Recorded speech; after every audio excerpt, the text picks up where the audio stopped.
오늘도 우리와 함께하여 주시는 주님의 은혜가 풍성히 넘쳐나는 귀한 날 되기를 예수님의 이름으로 축복합니다. 멕시코 어느 마을에 온천과 냉천이 함께 솟아나는 신기한 곳이 있었습니다.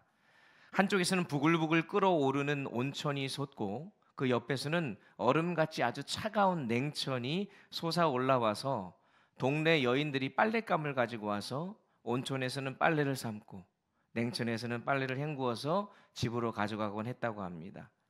그 모습을 지켜보던 한 관광객이 가이드에게 이렇게 물었대요.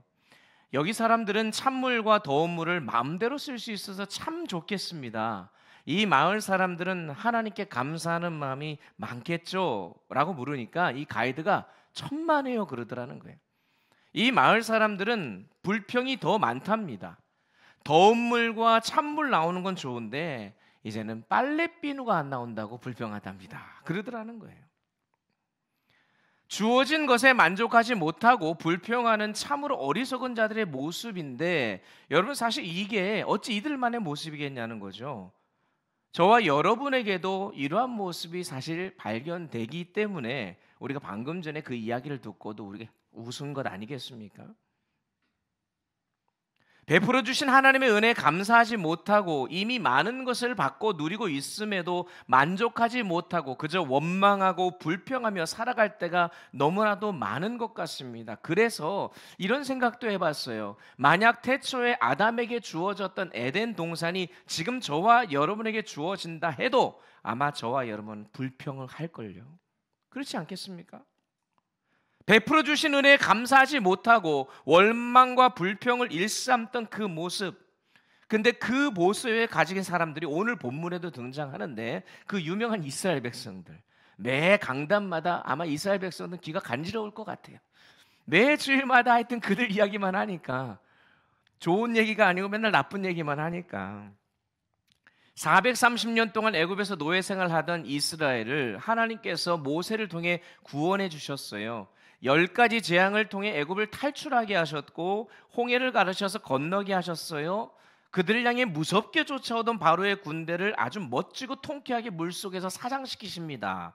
자, 이러한 놀라운 방법으로 구원하신 하나님의 그 은혜를 직접 겸하고 체험한 이스라엘 백성들이 크게 기뻐하며 즐거운 노래를 부르기 시작하죠. 출애굽기 15장 2절, 여호와는 나의 힘이요 노래시며 나의 구원이시로다. 그는 나의 하나님이시니 내가 그를 찬송할 것이요 내 아비의 하나님이시니 내가 그를 높이리로다. 온 백성이 춤을 추며 기뻐했습니다. 승리의 감격 속에서 그들은 흥분할 대로 흥분하고 있었어요. 그런데 문제는 그 감격과 기쁨도 잠시 사흘도 못 가서 이게 모두 다 사라지고 말았다는 거죠. 오늘 읽었던 22절의 말씀을 보면 모세는 홍해를 건너온 이스라엘 백성들을 수르 광야라는 곳으로 함께 인도해서 갑니다. 수르라고 하는 이 말은 히브리어로 단단한 바위라는 뜻입니다. 실제로 수르 광야는 먼지만 날리고 태양을 피할 그늘 하나 없는 지역으로 사방에 메마른 그 돌밖에 없는 거친 광야였어요. 바로 그곳을 마실 물 하나 없이 무려 사흘 동안이나 걸은 것입니다. 하루만 물이 없어도 못 마셔도 갈증이 생기기 마련인데 물 없이 사흘 길을 걷다니 여러분 이게 상상할 수 없는 일 아니겠습니까? 아마 처음 하루는 믿음으로 걸었을 거예요. 하나님이 자기들을 구원하시는 것을 직접 눈으로 보았고 체험했기 때문입니다. 조금만 더 가면 하나님께서 무슨 조치를 취해 주실 것이라고 믿었을 거예요. 그런데 하루가 지나고 이틀이 지나도 아무 일도 일어나지 않는 거예요. 사흘째가 되었습니다. 오늘은 하나님이 하늘에서 비를 내려주시겠지, 무슨 일이라도 하시겠지라고 생각했을 겁니다. 그렇게 참고 인내하던 차에 드디어 저기에 물이 넘실거리는 게 보이는 거예요. 야, 역시 그렇지 우리 하나님이셔 라고 하면서 달려가서 허겁지겁 물을 마시기 시작했는데 이게 웬일이에요? 물이 너무 써서 마실 수가 없다는 거예요. 알고 봤더니 오늘 23절에 따르면 그곳은 쓰다, 고통스럽다의 뜻을 가진 마라라고 불리우는 샘이었다는 거예요. 결국 참다 못한 이스라엘 백성들이 24절에서 그들의 지도자인 모세를 원망하고 불평하며 이렇게 말합니다. 도대체 우리가 무엇을 마셔야 되겠냐는 거예요. 우리가 언제 애굽에서 나온다고 했냐? 가난인지 뭔지 있다고 하지 않았냐? 그래서 나왔는데 물도 마시지 못하게 해서 지금 여기서 우리를 죽일 작정이냐? 라고 이야기하면서 불평과 그들의 원망은 극에 달했다는 겁니다. 재밌지 않습니까? 불과 3일 전만 해도 홍해의 기적을 통해 기쁨과 감격 속에 하나님을 찬양하고 노래하던 이스라엘 백성들, 근데 어느새 그들의 눈앞에 홍해를 가르신 위대하신 하나님은 온데간데 없어진 거예요. 하나님을 찬양하던 이스라엘 백성들의 입술은 이제 불평과 원망의 입술로 바뀌게 된 것입니다.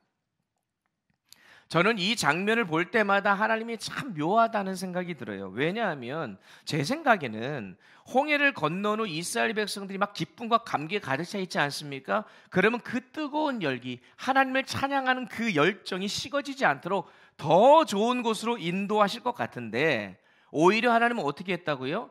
3일 동안이나 물을 구할 수 없는 곳으로 그들을 이끄셨다는 사실입니다. 뭐 그건 그렇다 친다 하더라도 3일 동안이나 인내하고 고생한 끝에 겨우 도착했잖아요. 그러면 그래, 아유 그동안 잘 참았다, 수고했다라고 하면서 그들에게 만난 물로 그들의 목마름을 해결해 주시면 더 하나님 찬양할 거 아닙니까? 근데 하나님 그러지 않으셨다는 거예요.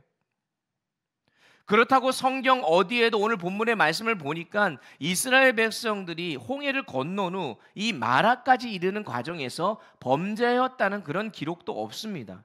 그러니까 여러분 지금요, 이스라엘 백성들이 자기 멋대로 행동하다가 물을 얻지 못한 게 아니라는 거예요. 하나님의 인도하심을 따라가다가 마라를 만났다는 거죠. 마치 예수님께서 세례를 받으시고 성령이 비둘기같이 임하는 그 장면, 그러고 나서 마태복음 4장에서 성령에 이끌려 광야로 가시는 그 장면을 떠오릅니다. 분명히 하나님의 은혜를 입었고 그 다음에 하나님께서 너는 내 사랑하는 아들이라 말씀하셨고, 이제부터는 정말로 그동안 숨기고 감추고 살았던 예수님이 본 모습을 드러내면서 당신이 하나님의 아들인 것을 만방에 알리며 이제 기적을 일으키며 사역을 해야 되는 그 순간에 갑자기 광야로 끌고 가셔서 거기서 사단의 시험을 받게 하시지 않습니까? 오늘 보면 22절에 자세하게 보면 이렇게 되어 있잖아요. 모세가 홍해에서 이스라엘을 인도하매, 하나님의 사람 모세가 인도했다는 것은 하나님이 이스라엘을 그렇게 인도했다는 겁니다. 그들이 나와 어디로 갔느냐? 수르 광야로 들어갔다. 약속한 가나안 땅이 아니라 광야로 들어갔다. 그들이 홍해에서 구원받은 후 곧바로 시작된 것이 어떤 생활이었다? 광야 생활이었다는 거죠. 그리고 그 광야 생활이 시작하면서 제일 처음 만난 것이 마라의 샘이라는 것입니다. 도대체 이것이 우리에게 주는 교훈이 무엇이냐는 것입니다. 우리가 예수 그리스도를 구주로 영접한 후 이 땅에서 그리스도인이 살아간다는 것은 광야로 들어가는 것과 똑같다는 거예요. 그 말인즉슨 저와 여러분도 하나님의 말씀대로 순종하고 이끌림 받고 살아도 언제든지 마라를 만날 수 있다라는 거예요. 사도행전 14장 22절은 그래서 우리가 하나님의 나라에 들어가려면 많은 환난을 겪어야 할 것이다라고 말씀하는 겁니다. 지금 우리의 구원이 불확실하다는 얘기가 아니에요. 이미 저와 여러분은 구원을 받았고 주님 오시는 그날 그 영원한 하나님에 이르게 될 줄 믿으시길 바랍니다.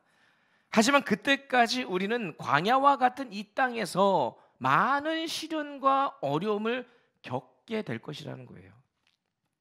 그러니까 겪을 중요한 게 뭐냐?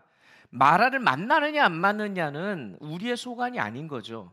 그리고 광야로 들어가는 순간 마라를 만나게 돼 있습니다. 그럼 중요한 것은 그 마라를 만났을 때의 우리의 반응입니다. 왜냐하면 그 반응이 곧 우리의 믿음이기 때문에 그렇죠.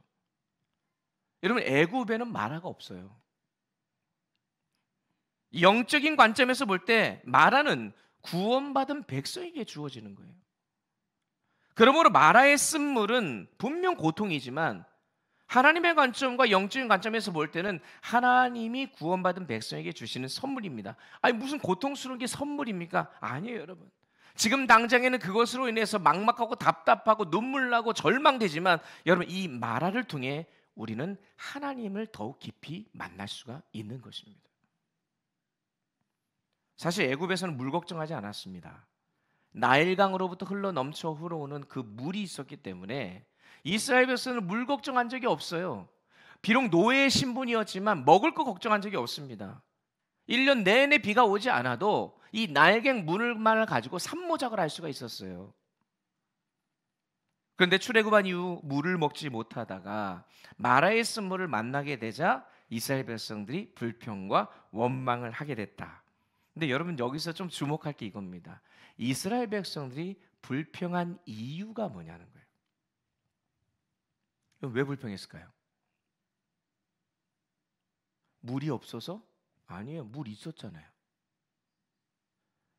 물이 쓰다고 불평한 거예요. 쓰다고.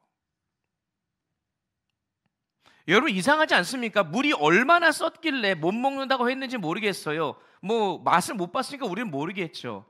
자, 그들의 상황이 지금 쓴물단물 가릴 때입니까? 정말 생사가 오락가락하는 순간이라면 쓴물 먹겠어요, 안 먹겠어요? 먹지요, 여러분. 쓴물단물이 어디 있습니까? 사막에서도 낙타를 타고 가다가 먹을 물이 없으면 죽을 중에 이르면 낙타를 잡아 죽이고 그 혹에 있는 물을 먹잖아요. 아직 절박하지 않은 거예요. 살만한 겁니다. 정말 그들이 불평했던 이유가 무엇일까? 물이 쓰다고 불평했죠. 그러면 물이 쓰다라고 하는 것은 물이 쓴 것의 기준이 되는 무언가가 있어야 되는 거 아니에요? 처음 물을 맛본 사람이 물 쓰다 그러겠어요? 아, 이게 물 맛이구나 그러죠. 여러분 여기서 되게 중요한 포인트가 있어요. 그들이 애굽에서의 물맛을 알고 있었기 때문에 그래요. 애굽에서의 물맛을 잊지 못하고 있으니까 지금 이 물을 먹어보니 여러분 이거는 물이 아닌 거죠. 만약 애굽에서의 물맛을 몰랐다고 한다면 그들은 아무리 써도 목마르면 먹었을 거예요. 하지만 애굽에서 맛보았던 그 물이 지금 마라에서 맛보는 쓴물과는 비교할 수 없을 정도로 그들에겐 달았다는 거죠. 잊을 수가 없는 겁니다. 애굽에서 나와서 가나안으로 향하고 있는 이스라엘 백성들은 여전히 애굽에서 맛보았던 것들, 물뿐만 아니라 쾌락들, 즐거움들, 자신의 욕망을 채워주는 것들을 버리지 못하고 있었던 겁니다. 여러분 이것은 이미 하늘 시민권을 가지고 있음에도 여전히 땅에 속한 것, 세상의 즐거움을 잊지 못하고 살아가는 우리들의 모습하고 똑같은 거예요. 결국 마라의 쓴물을 먹기 위해서는 반드시 애굽에서 먹던 물맛을 잊어야 됩니다.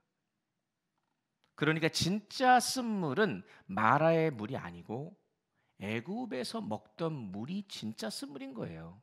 그것 때문에 주님이 우리에게 허락하여 주신 그 은혜를 잊어버리게 만드는 거죠. 애굽의 종노릇하며 먹던 물이 아무리 달아도 여러분 그건 쓴물이에요. 하지만 구원받고 하나님의 뜻을 쫓아 만난 물이 비록 쓸지라도 그것이 오히려 우리에겐 단물이라는 사실을 우리는 기억해야 될 줄 믿습니다. 근데 이스라엘 백성은 그것을 알지 못했던 거예요. 그러니까 만약 그들이 마라의 쓴물을 그래도 감사하고 먹었다면 그들에게 무슨 일이 일어났을지 저는 모르겠습니다. 너무 쓴데 하나님 그래도 감사합니다. 그러면 하나님이 그 쓴물을 그 즉시 바로 단물로 바꿔주시지 않았겠냐라는 생각이 드는 거죠. 참 희한하게도 잊어버려야 할 애굽에서의 맛은 안 잊어버리고 잊지 말아야 될 하나님의 은혜와 능력은 3일 만에 잊어버리잖아요. 애굽에서는 오래전에 물론 430년 동안 이 길들여져 있던 그 맛이 있으니까 잊지 못했겠죠. 근데 방금 얼마 전에 베풀어 주신 하나님의 은혜를 잊어버린 이스라엘 백성들의 모습. 그러면 광야 같은 인생에 우리도 이 마라를 만나고 또 그동안 만나왔고 또 앞으로도 만나게 될 텐데 우리가 이걸 어떻게 반응해야 되느냐? 첫 번째로 불평하지 말고 하나님께 부르짖어야 합니다. 부르짖어야 돼요. 25절에 보니까 마라의 쓴물 앞에서 원망하고 불평하는 이스라엘 백성들과는 달리 이 모세의 반응이 어떤지 보십시오. 한번 읽어보겠습니다. 같이 읽겠습니다. 시작. 모세가 여호와께 부르짖었더니 여호와께서 그에게 한 나무를 가리키시니 그가 물에 던지니 물이 달게 되었더라. 여러분 지금 보면요, 모세가 여호와께 부르짖었다고 기도하고 있잖아요. 모세는 목이 안 말랐을까요? 그도 똑같이 사흘 길을 걸었지 않습니까? 모세의 나이는 더더군다나 80이 넘은 상태예요. 그러니 모세라고 힘들지 않았다? 아니에요. 더 힘들면 더 힘들었지 덜 힘들지 않습니다. 그런데 똑같은 힘든 상황에서 이스라엘 백성들은 하나님을 원망하고 불평하지만 모세는 어떻게 했다? 하나님께 부르짖었다는 거예요. 그는 백성들의 원망하고 불평하는 소리를 들었을 때에 아마 그들을 향해서 변론을 한다거나 그들을 책망할 수도 있었을 거예요. 아니, 며칠 전까지만 해도 하나님이 우리에게 이러이러한 기적을 베풀어 주시지 않았냐? 하나님 분명한 뜻이 있겠지. 또 요거 당장 어렵다고 그렇게 불평하느냐라고 하면서 노발대발 하지 않았겠어요? 해도 돼요. 근데 그러지 않고 어떻게 해요? 그들을 향해 원망이 나가지 않고 무릎을 향해 하나님을 향해서 하나님께 부르짖었다는 거죠. 왜 그랬을까요? 모세는요, 그들에게 백날 얘기해도 그것이 문제 해결에 도움이 되지 않는다는 것을 알고 있었어요. 그래서 문제 해결의 근원을 누구로부터 찾아요? 하나님께로부터 찾습니다.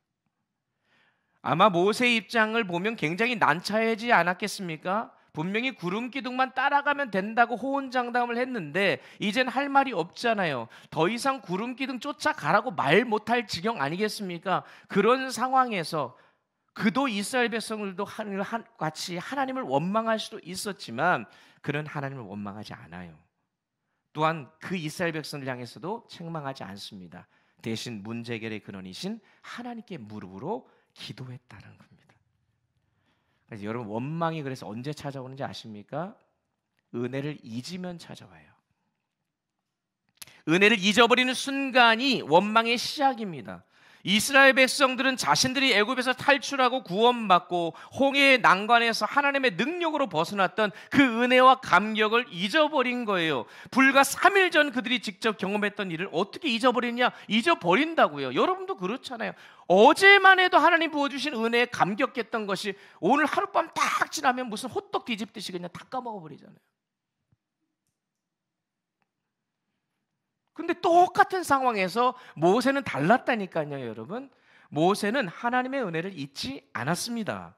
여전히 하나님의 능력을 믿고 신뢰했습니다. 그러니까 그는 그 문제 앞에 무릎 꿇고 기도할 수 있었던 거예요. 여러분, 여러분의 인생에 이 마라와 같은 쓰디쓴 문제들이 있으십니까? 있으시잖아요. 제가 알고 있는 기도 제목만 해도 여러분 얼마나 많은데. 그렇다면 먼저 하나님의 은혜를 기억하시길 바랍니다. 지난날 나에게 부어주신 하나님의 그 은혜와 축복을 떠올리세요. 아, 하나님이 그런 하나님이시지. 아, 나에게 이런 은혜를 부어주셨지. 그러면서 소망을 갖는 거죠.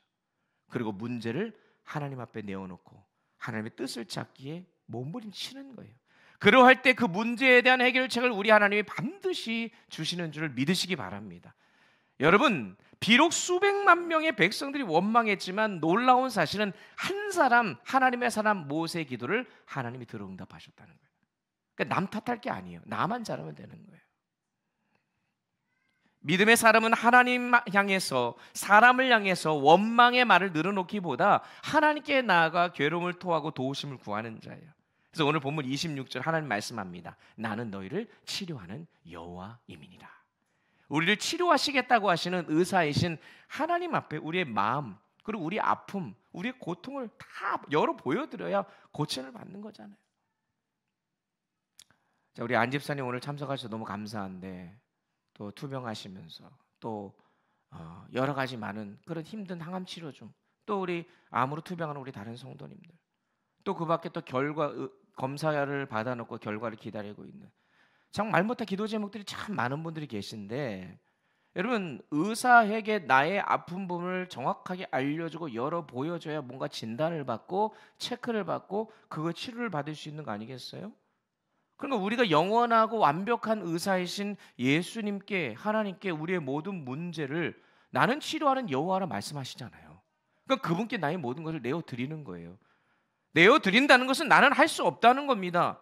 그래서 혹 삶이 메마르고 거친 수르 광야와 같은 인생을 걸어가고 인생의 쓰디쓴 마라와 같은 것 우리가 만난 여러분들, 오늘 모세와 같이 하나님께 나아가서 자신의 문제를 내어드리시는 여러분 되시기를 예수님의 이름으로 축복합니다. 두 번째로는요, 여러분, 세상의 소리가 아니라 하나님의 음성에 귀를 기울여야 합니다. 어떤 음성에? 하나님의 음성에. 여기 되게 중요합니다. 이 말인즉슨 세상의 소리도 우리가 듣고 하나님의 소리도 듣고 살아가는 존재라는 거예요. 그런데 우리가 과연 어디 소리에 더 민감한지를 한번 보십시오. 오늘 본문 25절에 보니까 모세가 하나님께 부르짖자 여호와께서 모세에게 한 나무를 가리키셨다고 기록합니다. 그런데 여기서 가리키다라는 히브리 단어가 그냥 뭐 포인트 아웃하는, 저거를 지적하고 가르치고 표시하는 내용이 아니라 야라라는 단어로 좀 더 정확하면 뭔가를 가르쳐 주다라는 의미예요. 그러니까 그 안에 뭐가 담겨 있냐? 하나님이 저걸 가리키고 지시하시면서 저걸 가지고 뭘 해라라고 지침을 줬다라는 거죠. 그 지침이 뭔지는 정확하게 오늘 본문에 나오진 않아요. 하지만 모세가 오늘 말씀에 나뭇가지를 물에 던진 것으로 보아서는 하나님께서 모세에게 하나님이 지시하신 그 나뭇가지를 물속에 던지라고 말씀하셨을 것이라고 우리가 충분히 짐작해 볼 수 있다는 겁니다. 즉 모세는요, 하나님의 음성에 귀를 기울이며 그 말씀을 받았고 그 말씀을 들은 것으로 끝난 것이 아니라 그 말씀 앞에 순종함으로 나아갔다는 거예요. 우리는 주로 기도할 때 큰 소리 내서 기도하면 하나님이 더 잘 응답하실 것 같은 이상한 마음이 있어요. 그래서 우리가 금요일마다 우리가 주야 외치면서 뜨겁게 우리가 함께 기도하고 나아가는데, 여러분 그것 너무 중요하죠. 너는 내게 부르짖으라. 그러니까 cry out, 소리치라는 거예요. 하나님께 부르짖어야 됩니다. 그런데 이제 중요한 것은 그게 나쁘다는 게 아니라, 중요한 것은 뭐냐면 내가 하나님께 부르짖는 것도 중요한데 그 다음이 더 중요해요. 하나님의 음성을 듣는 단계. 실컷 자기가 기도하고 싶은 거 다 하고 바라고 싶은 것도 기도하고 다 나오고 하면 기도가 다 끝났다고 생각하는 경우가 있는데, 아니에요 여러분. 하나님께 부르짖는 것보다 더 중요한 게 그분의 음성을 듣는 거죠. 나 혼자 실컷 부르짖어 놓고 하나님 말씀하시려고 하는데 그걸 듣지 않으면 이게 무슨 소용이 있겠냐는 거예요. 그런 이야기가 있잖아요. 어느 한 권사님이 너무 힘든 일이 있어가지고 교회로 와가지고 하나님께 열심히 부르짖며 기도했어요. 막 눈물 콧물 다 쏟아가면서 너무나도 간절하게 기도하는 그 권사님의 모습을 우리 하나님이 긍휼히 보신 거예요. 아 그래, 내 딸에게 내가 응답을 해줘야 되겠다. 그래서 이제 말씀을 하려고 했더니 그 권사님이 안 보이더래요. 왜, 어디 갔을까요?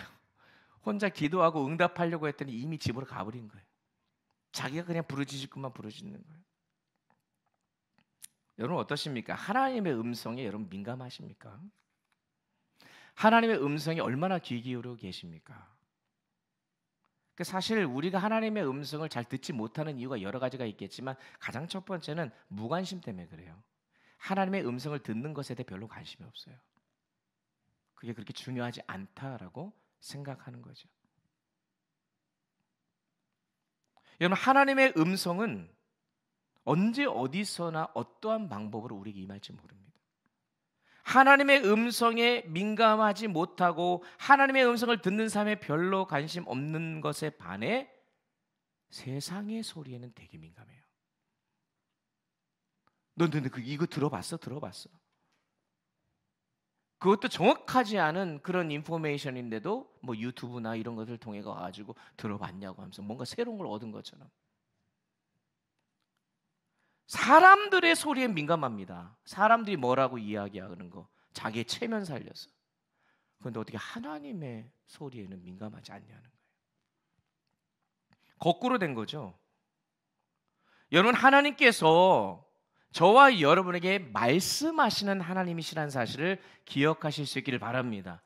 침묵으로 일관하는 분이 아니에요. 하나님은 말씀의 하나님이에요. 태초부터 말씀으로 세상을 창조하셨고 말씀으로 모든 만물을 움직이시고 말씀으로 수많은 기적들을 일으키셨어요. 그래서 우리에게도 말씀하시는 거예요. 근데 목사님 왜 저에게는 하나님의 음성이 안 들리죠? 하나님의 음성이 성목사야 이렇게 들리냐고요. 그렇게 들리는 경우도 있겠죠. 그러니까 안 들린다 그러는 거예요. 여러분 하나님의 음성이 들리는 이 루트는요 아주 다양합니다. 이 시간 제가 여러분에게 하나님의 말씀을 대원하고 있지만 여러분 각자의 심령에 하나님이 들려주시는 음성이 있을 수 있어요. 우리가 지나가다가 다른 사람들의 어떤 대화, 사람과의 대화 속에서 하나님이 그 대화를 통해 하나님의 음성을 듣게 하세요. 심지어 어떤 일이 벌어지는지 아십니까? 저는 예전에 막 지나가다가 하나님 앞에 기도하고 묻는데 딱 눈을 떴는데 차창에 딱 보니까 어떤 광고판이 하나가 딱 있어요. 광고판에 뭔가 글씨가 쓰여졌는데 그게 하나님이 나에게 말씀하시는 거 딱 들어오는 거예요. 에이 목사님 설마요. 뭐 그런 분들 계시. 아니에요. TV를 보는데 어떤 연예인이 대사를 딱 치는데 나한테 하는 말씀이에요. 이거 아닌 것 같죠? 아니에요. 하나님이 나에게 말씀하시는 방향은 너무나 루트가 다양합니다. 문제는 뭐냐면 지금도 저와 여러분에게 말씀하고 계신다니까요. 근데 내가 그 귀가 없는 거예요. 들을 귀가 없는 거예요. 영적인 안테나가 세워져야 그 주파수가 하나님 앞고 맞는 거 아니겠습니까? 그런데 거기에 주파수가 안 맞고 다 이상한 데 주파수가 맞춰서 그것만 듣고 있으니 그게 진짜인 줄 알죠. 이게 세상의 소리라는 거예요. 이 소리도 아닙니다. 이 소리도 아닙니다. 용각산 뭐 이런 거 옛날에 이런 광고가 있었는데 여러분 이 소리가 맞는지 저 소리가 맞는지 내가 들어야 될 소리가 무엇인지를 분별할 수 있어야 돼요. 근데 그 분별이 왜 안 되냐? 세상의 소리에 너무 길들여져서 그게 분별이 안 되는 거예요. 그게 훈련이 필요한 겁니다. 하나님의 음성을 듣는 훈련이 되면요 세상의 소리가 잘 안 들려요. 들려도 별로 중요하지 않습니다. 모세가요 수백만 명의 사람들이 불평하고 원망하는데 그 소리를 듣고 얼마나 스트레스 받았겠습니까? 그러면 그 순간 막 자기가 욱해가지고 뭔가를 혼내든가 이놈들 봐라 그러면서 얘기할 수 있지만 모세한테는 그게 아무런 하등 문제가 안 돼요. 그 세상의 소리가 중요한 게 아니고 그는 늘 하나님께만 길을 열어져 있었기 때문에 그렇습니다. 여러분 저와 여러분의 영적인 안테나, 핸드폰도 와이파이가 터져야 되는 것처럼 저와 여러분의 그 안테나가 하나님께로 온전히 잘 세워져 있을 수 있기를 간절히 축복합니다. 그래서 하나님의 음성이 민감해져야 돼요. 모세는 하나님의 음성이 듣는 것에 훈련이 돼 있었어요. 그 세상 소리에 아랑곳하지 않았습니다. 여러분도 말씀을 들을 때 주일마다 금요일마다 새벽마다 그냥 듣지 마세요. 주님 앞에 나와 엎드리며 하나님 나의 영적인 눈과 귀를 열어주셔서 주님의 그 음성을 듣게 하여 주옵소서. 시편 119편의 시편 기자가 고백했던 것처럼 내 눈을 열어 주의 법에 기이한 것을 보게 하소서. 주님이 눈을 열어주시지 않으면 절대로 볼 수 없다는 고백 아니겠어요? 요한복음 10장 27절에 보니까 내 양은 내 음성을 들으며 나는 저희를 알며 저희는 나를 따르느니라 주님이 말씀하세요. 주님의 음성을 듣고 사는 사람이 예수님의 양이라는 거예요. 주님의 음성을 듣지 않고 살아가는 성도는 주님의 양이 아니에요. 주님을 믿는다고 하면서도 세상의 소리에 더 민감하게 반응하는 양이 아니라는 것입니다.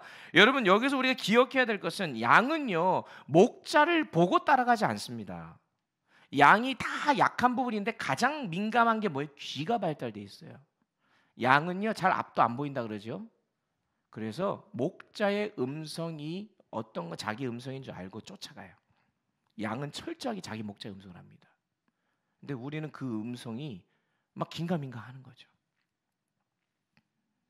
여러분 우리가 사망의 음침한 골짜기 마라와 같은 그런 곳을 지난다 할지라도 선한 목자이신 하나님의 음성에 귀를 기울이며 민감하게 반응함으로 하나님이 주시는 풍성한 은혜를 우리 모두가 누릴 수 있기를 예수 그리스도의 이름으로 축복합니다. 마지막으로 내 생각대로 움직이지 말고 하나님 말씀대로 순종해야 하는 것을 우리가 가르쳐 주는데 25절에 보니까 하나님의 말씀을 귀 기울여서 들은 모세는 하나님이 지시하신 나뭇가지를 하나님이 가르쳐 주신 방법대로 물속에 던집니다.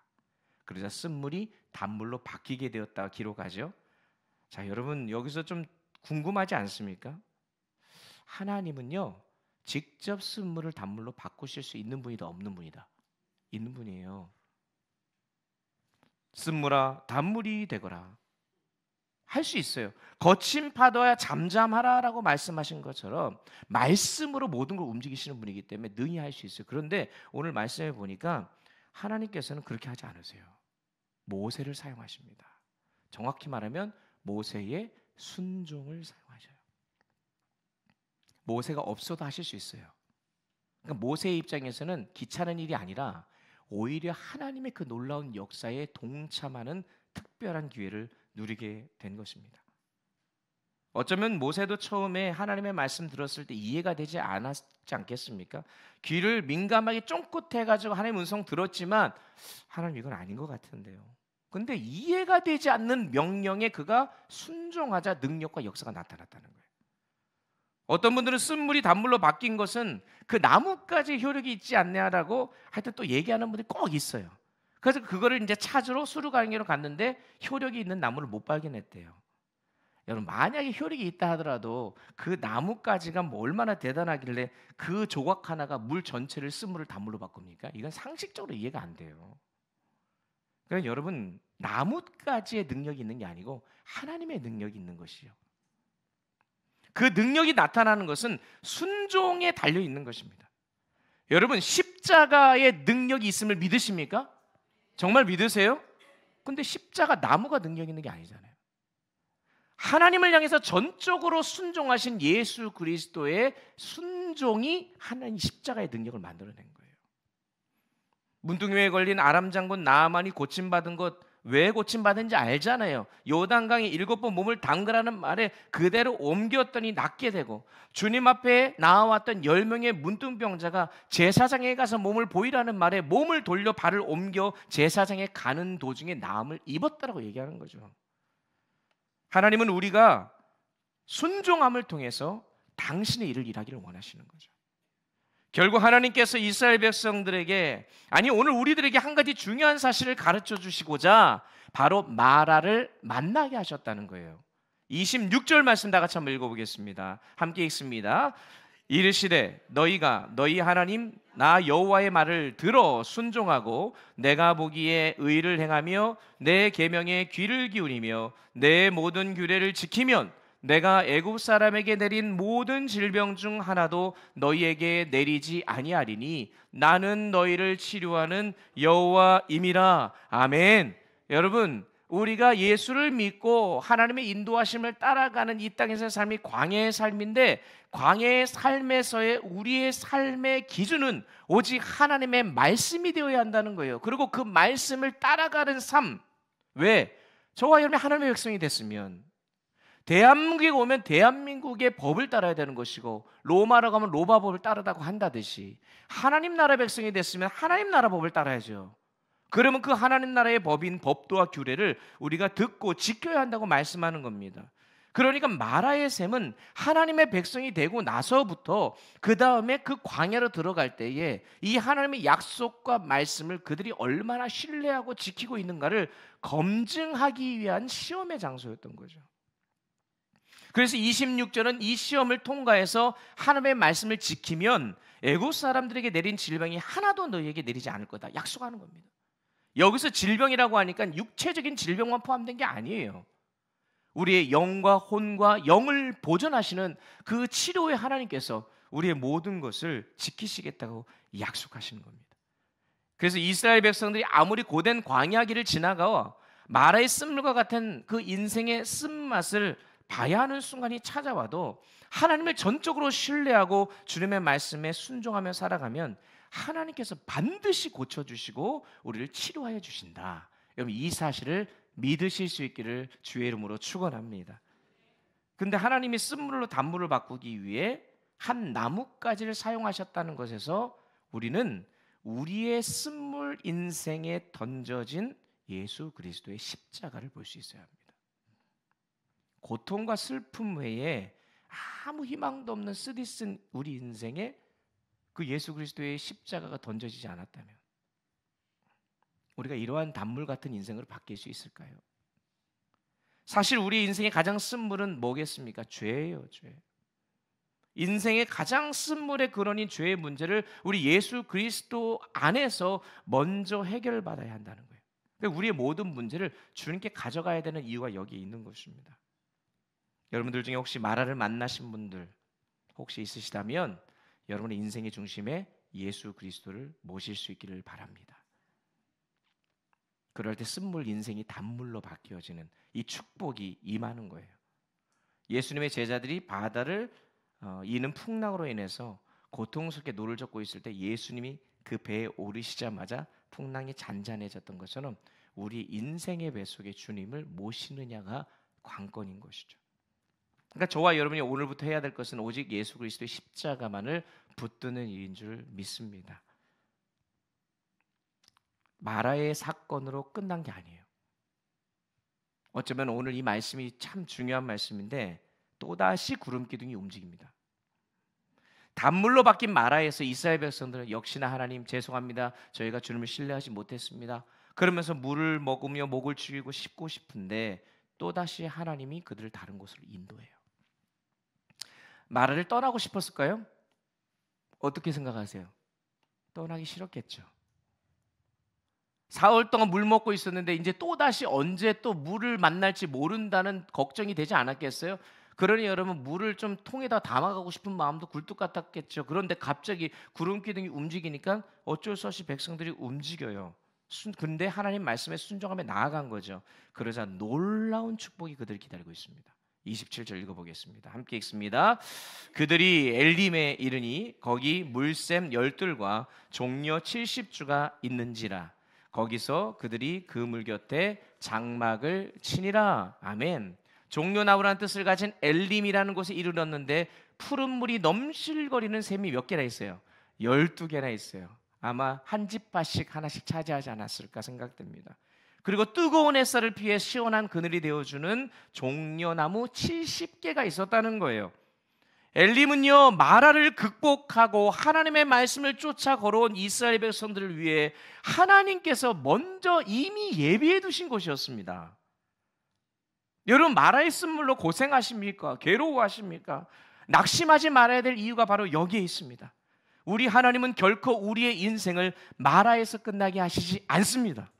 마라의 문제 앞에서 하나님께 부르짖고 십자가 든든히 붙잡고 말씀 따라가면 마라의 쓴물을 단물로 바꾸는 은혜뿐만 아니라 우리를 위해 예배해 두신 엘림의 축복을 만나게 하신다는 것입니다.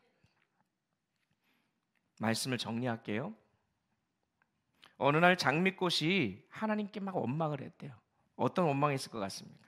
하나님, 왜 저에게 가시를 주셔가지고 다른 꽃들은 저렇게 예쁘게 꽃만 있는데 왜 저에게 가시를 주셔서 이렇게 힘들게 하십니까? 그러자 하나님이 이렇게 대답했대요.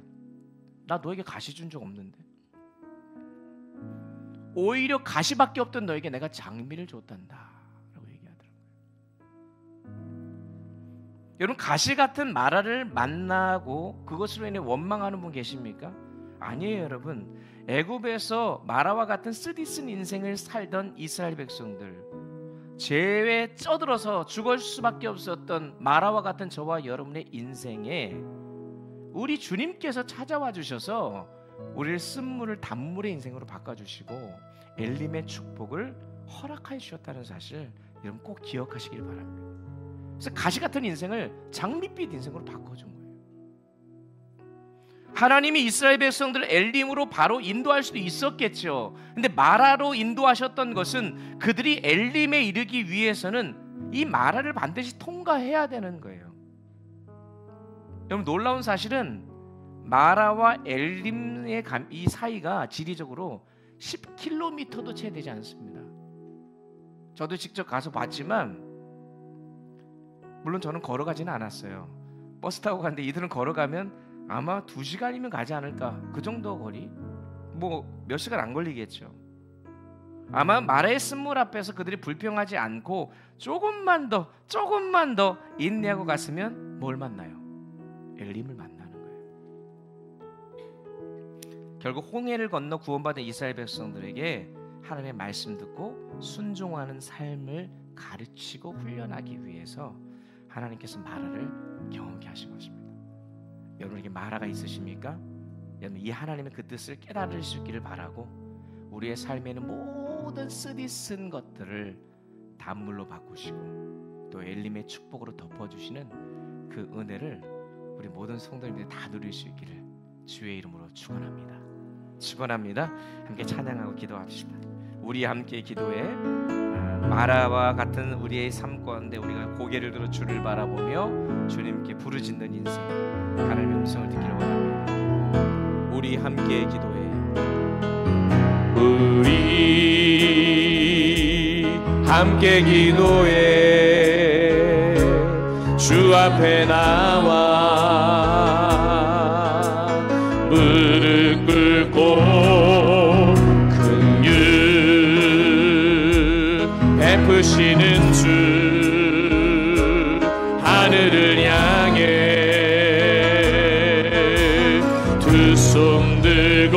하늘 문이 열리고 하늘 문이 열리고 그대의 비추기 이 땅 가득 내리도록 마침내 주 오셔서 의의 비추기 우리 위에 부으시 하늘 문이 열리고 은혜의 비추기 하늘 문이 열리고 은혜의 비추기 이 땅 가득 내리도록 마침내 주 오셔서 의의 비추기 우리 다 같이 일어나서 하나님께 소리 높여 찬양합니다. 우리 함께 기도해.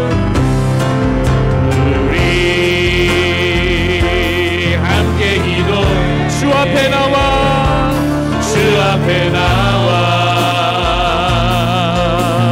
무릎 꿇고 긍휼 베푸시는 주 하늘을 향해 두 손 들고 하늘 문이 열리고 하늘 문이 열리고 그대의 비추기 이 땅 가득 내리도록 마침내 주 오셔서 의의 비추기 우리 두 손을 빌리고 주님의